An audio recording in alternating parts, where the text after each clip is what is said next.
There are no stages in a man's life, be him a husband, a partner, a father, working in any environment where he is not needed. There is no time off, there is no break. When does Spider-Man get a chance to just downplay everything and let it all go and just relax and be a kid?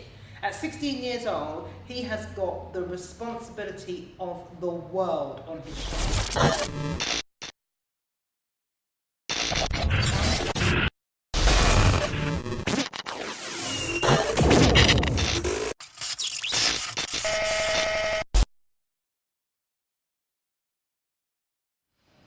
Hello and welcome, my name is Desiree Shaw and I'm a psychotherapist and I'm on a mission to make therapy accessible and change the world one thought at a time.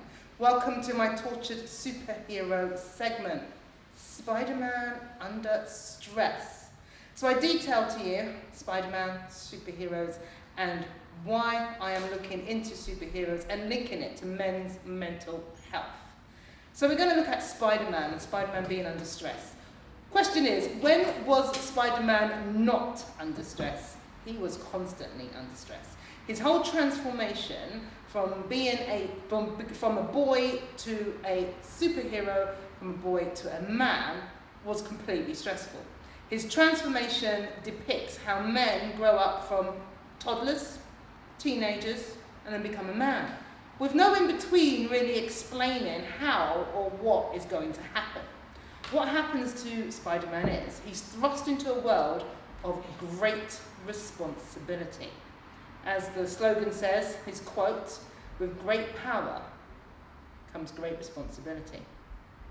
Spider-Man is filled with nerves about how he's going to save the world. So how does this link? Well, the stress of Spider-Man is constant. He doesn't have a moment of relaxation. There is no time where Spider-Man is relaxed. We see in the film Far From Home that he goes on vacation with his friends to get away from it. He actually purposely does not pack his suit. But Aunt May has packed his suit because she's already thinking about the possibility that he might be needed. There are no stages in a man's life, be him a husband, a partner, a father, working in any environment where he is not needed. There is no time off, there is no break. When does Spider-Man get a chance to just downplay everything and let it all go and just relax and be a kid? At 16 years old, he has got the responsibility of the world on his shoulders. Yet, nobody to support him and take him through this, which is why he's so easily misled, easily misguided, and he trusts at the first sign of somebody showing him that they care. So his stress is constant. It doesn't stop, and he's at a state where he always wants to give up. There's a point when he just wants to give up. He's just had enough. But with great power comes great responsibility. Spider-Man can't give up. He can't stop. This is Men's Mental Health Month. And the point that I am making through the explanation of Spider-Man is, when does a man allow himself to stop? It's not socially acceptable that men are taught to sit down and speak and talk about their feelings and discuss what's going on for them. And this is the whole idea of Spider-Man. Spider-Man's under stress. He's a superhero. Following this segment, you're going to watch some interviews.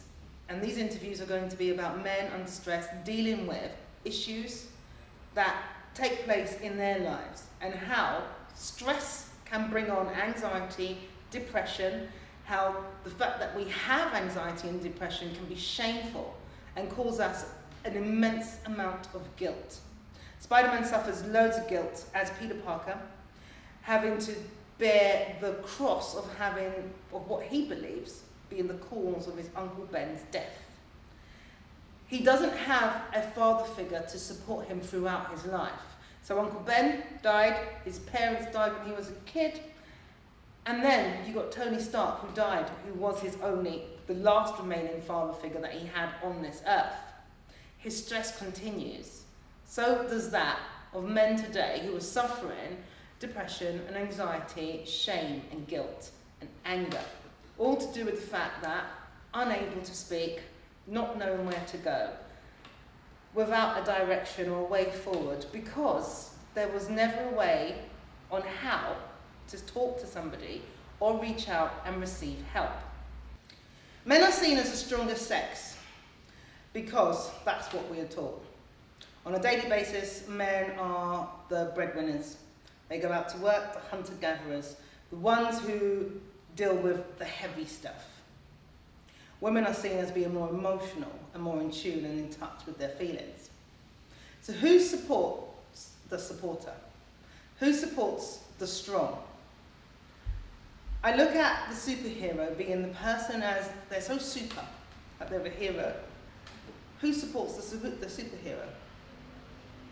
There is no answer for that because society says you're strong, you can deal with it.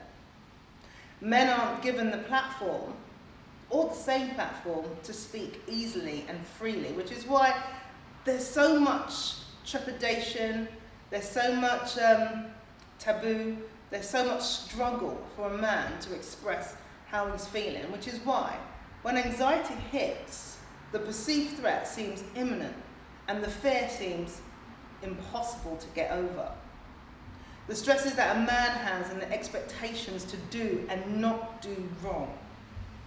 We watch Peter Parker take on so much in the film Homecoming and he has to decide, am I going to just live and just be what I'm supposed to be right now, or am I going to take this responsibility on board? So many young men have to grow up so quickly purely because they just don't have a choice.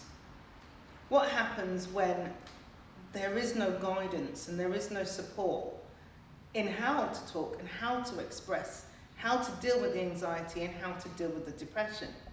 We live in a society where the word mental health is bad enough. The idea that mental health is bad is actually a problem. This is why we have statistics of 76% of suicides in the UK, men. The problem is they're not talking. The problem is they don't know how to talk, and there is no platform to do so because of the stigma that is associated with mental health. When we look at SpiderMan's anxiety being the perceived threat, his worry is that he's going to make a mistake and get everything wrong. Something that men have in common, the fear of losing control. Men are seen as the fixers. You must be able to fix this. I must be able to fix this. If I can't fix this, then I've failed. I'm a failure. If I don't have these things, these items, this house, this car, this wife, this lifestyle, I'm a failure. I've got to keep doing until I achieve. Sometimes the point of achievement is, where does it stop? Where does it go? And how do you move yourself from accepting what you have achieved already or seeking out more achievement? Where does that actually cause more depression, more anxiety, and more stress? The problem is how we approach mental health in the first place. If men were given a place to actually talk about their feelings without being stigmatized as being a wuss, because this is what happens, in many cases, men have been discouraged from opening up about their feelings because it's seen as girly, or a big girl's blouse, or you're just not manning up. Man up and deal with the situation. Be a man. What does that mean? What does it mean to be a man? Does that mean that you have to be super strong? You mustn't shed a tear? You cannot get anything wrong? What does be a man mean? We watch Spider-Man develop, and as he develops, his stresses increase because he has to save the world. Now, not every man has to save the world, but for every man, looking after their family is their world. The world of having to make sure that your kids eat, that you keep a roof over everybody's head, that you can put food on the table. Some men are supporting families abroad. The fact that they cannot disconnect from their daily lives because the stress is just too great. The anxiety of the perceived threat of being imminent. They are going to lose life if they don't do or meet their needs. The problem is, who meets their needs? Being able to access your emotions and understand what you're feeling is power. When we teach men not to talk, we suffocate a voice. When we suffocate a voice, we suffocate a nation of people, because that man is a father, and that father is going to be a father to a son, and that son is also going to be a father to another son, and that message is going to continue. Do not speak. Do not let your feelings out. Be a man. So how do you understand if you are under incredible amounts of pressure? What is the trigger? How will you know this? If you go to my website, DesireeShaw.com, and you click on the questionnaires, the point of these questionnaires is to provide a platform to recognise how you're feeling. It's not easy to talk to somebody, and it's not easy to just say, hey, I'm feeling quite depressed today, or I'm feeling quite sad, or I'm not quite sure how I'm feeling. So check it for yourself. Check yourself. Click on to my website, www.DesireeShaw.com, and click on the questionnaires. And on the questionnaires, there's a drop-down menu. And there are 5 questionnaires there. They're all scientific psychology questionnaires. And you can measure your anger, your stress, your depression, your anxiety, and or your jealousy. And I put jealousy in there because jealousy is something that we have a problem with in society, but we don't like to talk about it.